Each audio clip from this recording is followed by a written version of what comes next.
próximo final de semana também, sexta e sábado, nós teremos a reunião do nosso presbitério. Então, digo para os irmãos, estejam orando por nós, pastores, presbíteros que lideramos o trabalho aqui na nossa região.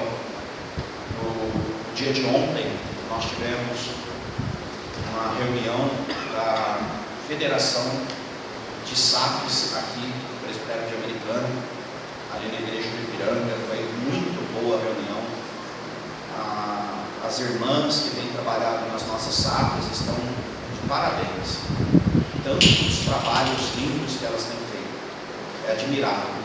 Trabalhos sociais, trabalhos missionários, fortalecendo as nossas igrejas. E eu sou secretário presbiterial esse ano, então tenho sido muito abençoado também pelo contato com as irmãs.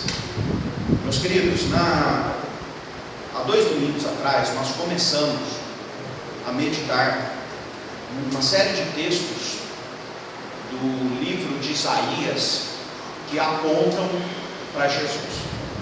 É interessante perceber que muitas das profecias feitas cerca de 700 anos antes da vinda de Cristo, no período de Isaías, daquilo que Deus mostrou ao seu profeta, são narradas com detalhes nos evangelhos. É interessante perceber que Jesus, ele não é uma obra do acaso. Jesus não apareceu no meio do nada. Nós cantamos uma música na nossa cantata que fala que Deus está preparando o caminho.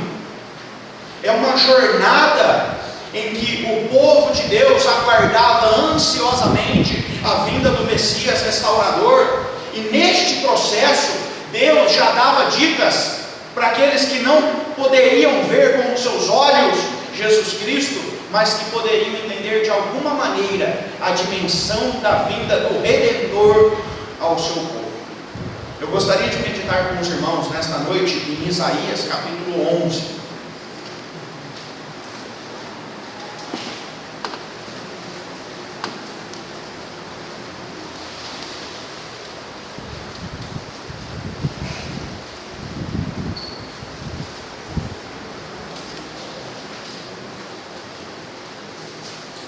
Esta série de mensagens fala do Deus conosco, a história de Jesus, Redentor, contada ao seu povo.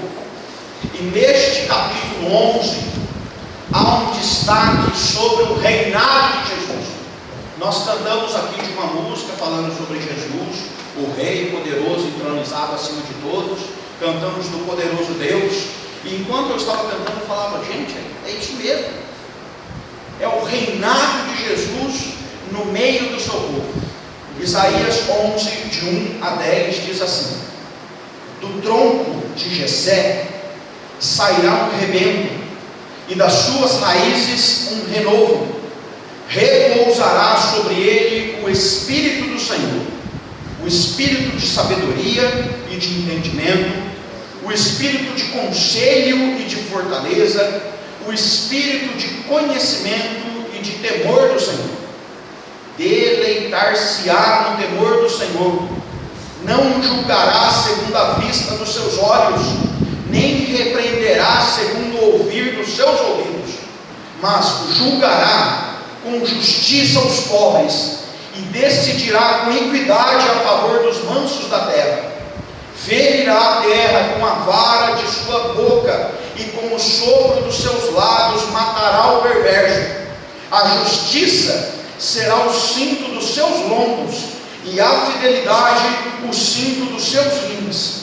O lobo habitará com o cordeiro, e o leopardo se deitará junto ao cabrito. O bezerro, o leão novo e o animal cevado andarão juntos, e um pequenino os guiará. A vaca e a ursa pastarão juntas, e as suas crias juntas se deitarão. O leão comerá palha como o boi. A criança de peito brincará sobre a toca da áspide, e o já desmamado meterá a mão na boca do basilisco. Não se fará mal nenhum, nem dano algum em todo o meu santo monte, porque a terra se encherá do conhecimento do Senhor, como as águas cobrem o mar. naquele dia recorrerão as nações à raiz de Jessé, que está posta por estandarte dos povos, a glória lhe será a morada. Amém. Vamos aí. Senhor, te pedimos que o Senhor nos abençoe através da meditação na tua palavra, falando aos nossos corações desta obra tão gloriosa de Jesus que nos socorre. Abra a nossa mente, o nosso coração, me use, me capacita para transmitir a tua vontade ao teu povo, em nome de Jesus. Amém. Irmãos, esse texto é tão significativo para o tempo que nós estamos vivendo. Nós estamos vivendo tempos de injustiça e de guerra. A história das nações é marcada por tempos cruéis, tempos de trevas, tempos perversos, tempos em que nós temos vergonha de relatar coisas absurdas que nós, homens, fazemos. Provavelmente, os livros de história contarão, daqui a algum tempo, se esse tempo existir, dias terríveis que nós enfrentamos hoje. Por quê? Porque nos falta justiça e nos falta paz. Quão terrível é não poder confiar nas nossas leis, na aplicação honesta, justa das nossas leis. Muito por conta da nossa desigualdade social. Bons advogados trabalham para ricos. Bons advogados burlam a lei para que ricos saiam ou sem nenhum tipo de condenação, ou com uma condenação quanto mais branda possível. Nós estamos vivendo um tempo de crise política no nosso país, e a crise política tem sido julgada com uma tal de delação premiada, em que as pessoas falam alguma coisa que sabem, em troca de favores, de diminuição de pena, de diminuição da restituição daquilo que roubaram. Infelizmente, nós estamos cercados por injustiças. Por outro lado, quando nós pensamos na nossa vida pacífica, nós pensamos o quanto isso está para trás. Meus queridos, a maior parte de nós não precisava ter muros nas suas casas há alguns anos atrás. As cercas eram baixinhas. Nós tínhamos liberdade de avisar o vizinho quando a gente ia viajar. Nós hoje estamos nos trancando, os nossos muros estão subindo, nós estamos colocando cercas elétricas para que ninguém pule, câmaras de segurança para nos dar uma proteção caso algo aconteça. Nós temos medo de chegar na nossa casa de madrugada e acontecer alguma coisa, não é verdade? Irmãos, nós estamos vivendo num tempo em que nações buscam a paz jogando bomba em outro país.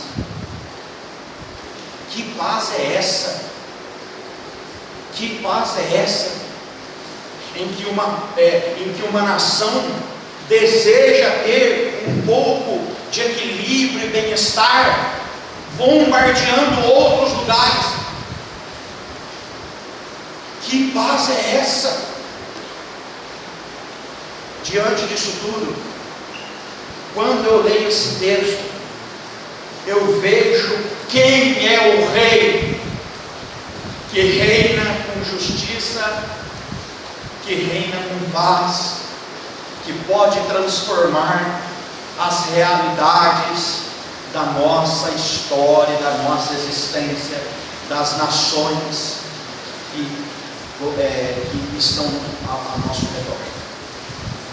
É Jesus. É interessante que esse texto começa falando que Jesus é o broto de Jessé, que que será um rebento, que da raiz surgirá um renovo. Isaías estava vivendo num tempo de injustiças e de guerra. Isaías viveu num tempo em que o povo de Deus estava oprimido pelo reino da Síria. O povo sofria, o povo era castigado, a nação foi tomada, viviam sofrimento, lutas, guerras, mortes por causa das guerras. E Davi olha para a história do povo de Deus e fala: é da linhagem de Jessé, da casa de Jessé, que brotará o renovo para o povo de Deus. É uma promessa do Senhor que não faltaria reis através do reinado de Davi. Deus prometeu a Davi que a sua geração, que a sua linhagem não seria destituída do reino. E nós percebemos, meus irmãos, que a história pode ser mal interpretada se nós imaginarmos que eles foram tomados. Mas Isaías olha e fala: eu sei que surgirá um rebento, uma nova raiz desta árvore que hoje está tomada. Meus irmãos, o que Isaías está imaginando aqui é aquele broto novo que é retirado de uma árvore, de uma planta, e é plantado, e a partir daquilo gera-se uma nova árvore. A palavra usada aqui não é de uma palavra de um galho seco usado para lenha, ou de um galho maior usado para um cajado. A palavra é de um broto que tem vida, que mesmo que haja sinais de morte ao seu redor, há vida nesta pequena figura ali do broto. Nós sabemos, meus irmãos, que nós podemos estar cercados por sinais de morte. Nós podemos olhar ao nosso redor e não ver esperança. Há ainda vida em Jesus, o nosso Senhor. Ele é o broto da nossa restauração. Se nós queremos alguma coisa para a nossa vida, para a nossa família, para a nossa igreja, para a nossa sociedade, nós não podemos deixar de lado Jesus. Ele é a esperança, mesmo que pequena, mesmo que parecendo que não há mais nada. Jesus é a esperança para que uma nação, para que uma sociedade, para que um povo seja restaurado. Nós, igreja do Senhor, temos esta mensagem gloriosa a transmitir aos que estão ao nosso redor. Isso é o principal, isto é o mais importante. Por isso, meus irmãos, que eu agora há pouco apelei aqui, para nós não negociarmos coisas tão fundamentais para a nossa fé. Se há algo de esperançoso para os que estão ao nosso redor, é a mensagem de que Cristo pode trazer vida mesmo em meio a tantos sinais de morte que nos cercam. Meus queridos, eu não sei o quanto o seu coração se atemoriza com as notícias que nos cercam. Muitas vezes nós perdemos a esperança em coisas simples. Nós perdemos a esperança em nós mesmos. Nós devemos olhar para Jesus e saber que Ele é o broto da restauração da nossa vida. Se nós queremos um reinado pacífico e justo aqui na nossa terra, nós sabemos que isso não se dará na troca dos nossos governos. Isso não se dará por manifestações humanas de justiça, porque mesmo que em um certo momento algo melhore, a nossa carne, a nossa vida, as nossas atitudes são perversas. Nós precisamos de Jesus. A partir disso, o versículo 2, ele transmite uma manifestação trinitária da vontade de Deus no seu povo. É falado aqui que sobre ele, este rebento de Jessé, repousará o Espírito do do Senhor, o espírito da sabedoria, de entendimento, o espírito de conselho e fortaleza, o espírito de conhecimento e temor do Senhor. Deleitar-se-á no temor do Senhor. Eu creio que a presença de Jesus entre nós é para manifestar toda a plenitude do ser de Deus à humanidade.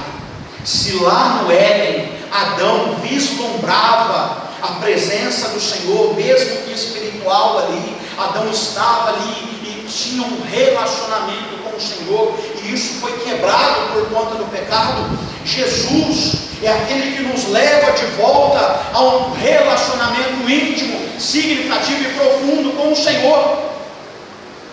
Os irmãos, o ser humano sem Deus, ele é limitado. Nós podemos ver pessoas muito inteligentes, pessoas com feitos extraordinários, mas a presença do Senhor na nossa vida abre o nosso entendimento para termos sabedoria. A presença do Senhor na nossa vida e o Espírito do Senhor na nossa vida nos abre a visão de como procedermos. Jesus recebeu nele toda a plenitude do Senhor. É isso que o texto bíblico fala. Ele é a plenitude do Senhor para nós. Meus queridos, eu creio que como igreja, um relacionamento profundo e significativo com Jesus traz para nós a capacidade de avançarmos em áreas da nossa vida significativas. Eu creio que nós, igreja, somos luz para o mundo, para brilharmos toda esta manifestação da glória do Senhor no meio do seu povo. Infelizmente, o que a igreja está transmitindo hoje são coisas ruins. Quando falamos de igreja evangélica, as pessoas logo lembram dos desvios financeiros, as pessoas logo lembram do mau testemunho, logo lembram das desavenças, dos conflitos, das intrigas que existem no meio do povo.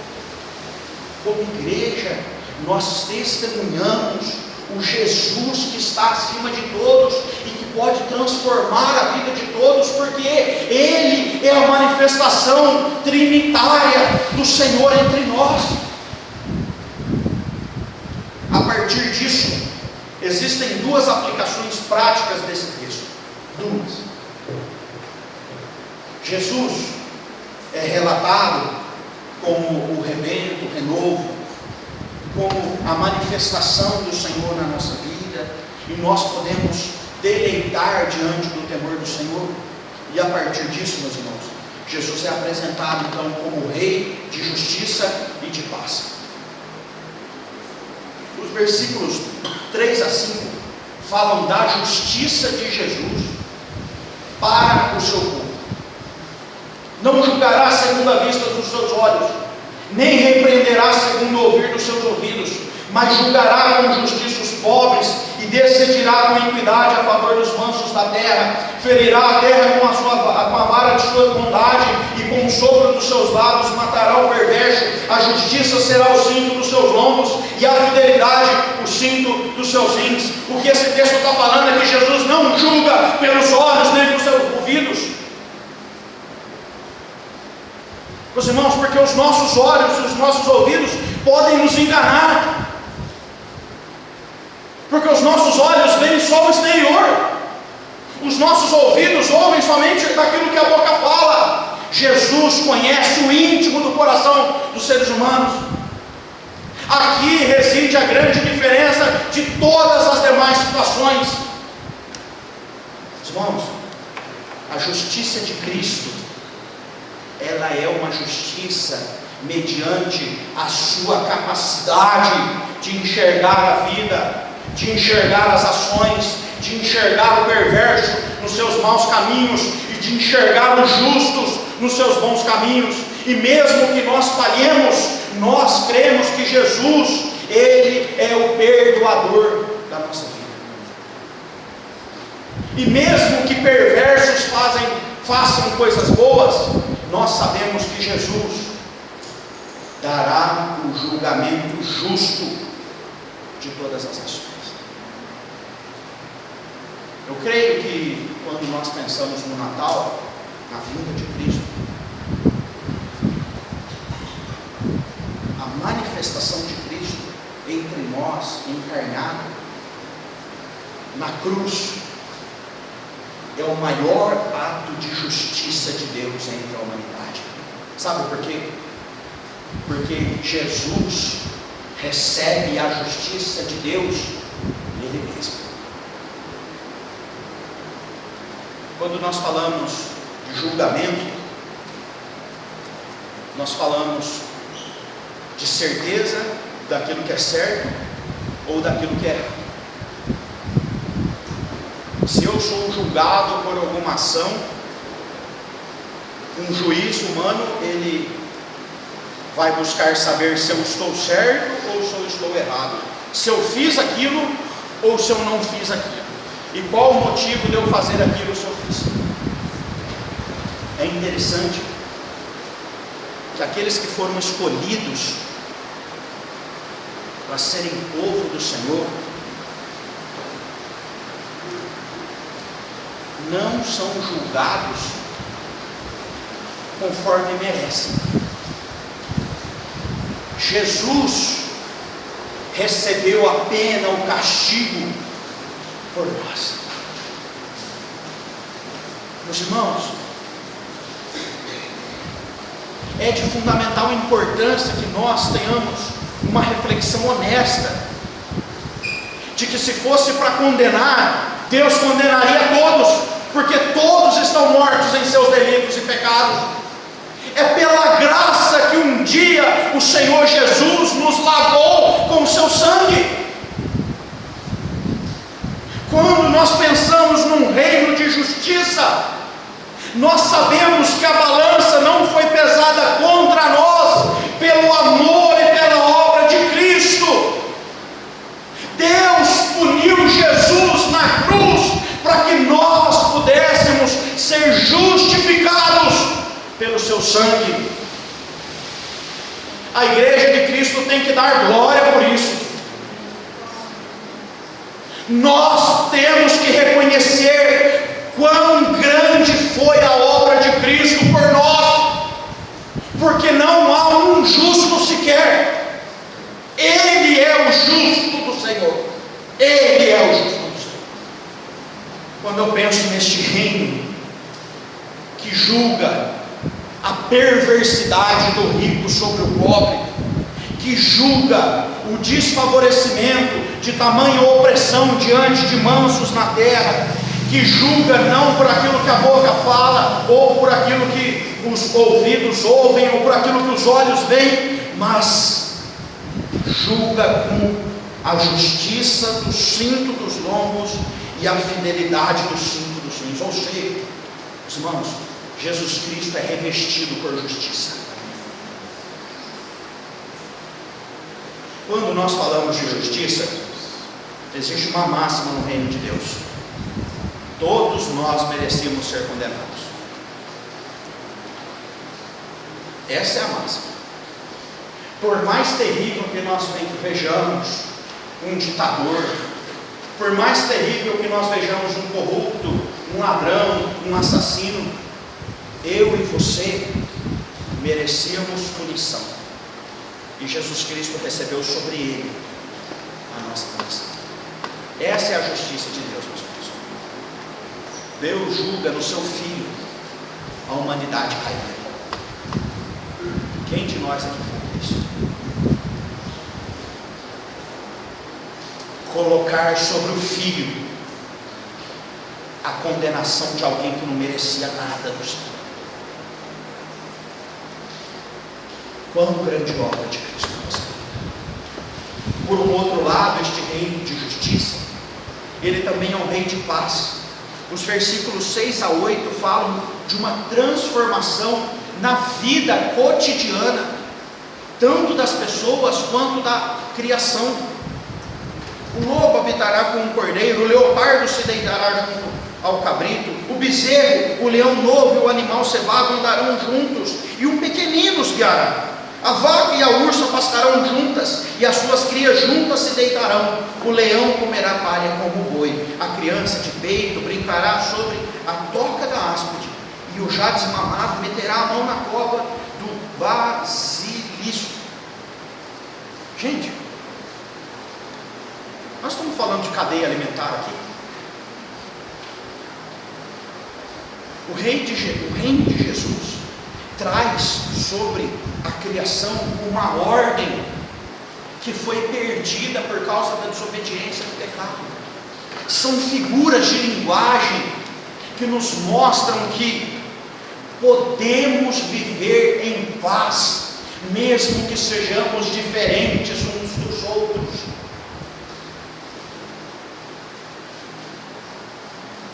Lobo e cordeiro não se bicam, e o texto fala que habitarão.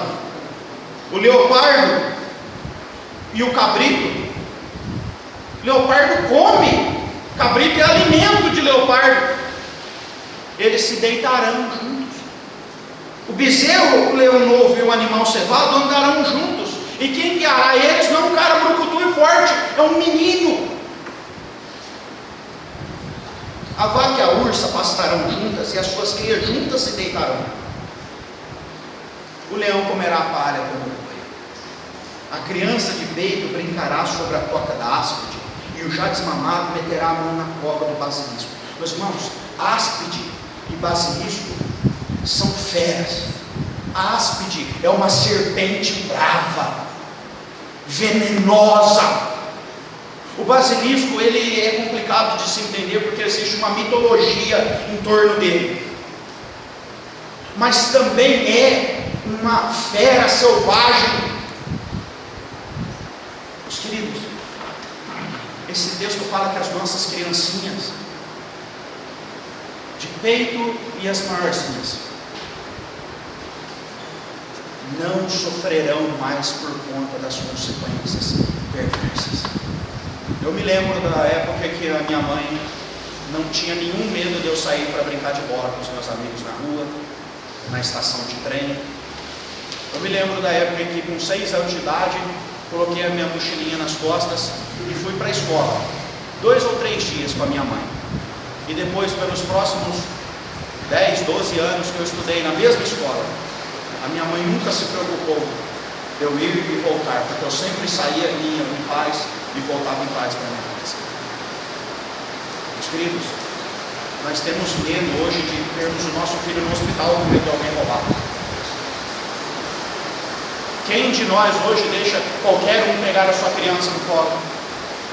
Quem de nós hoje, pais responsáveis, deixa o menino sair com a bola debaixo do braço às 2 da tarde e voltar às 5 da tarde, sem saber onde está, com quem está vigiando eles, quem está cuidando deles?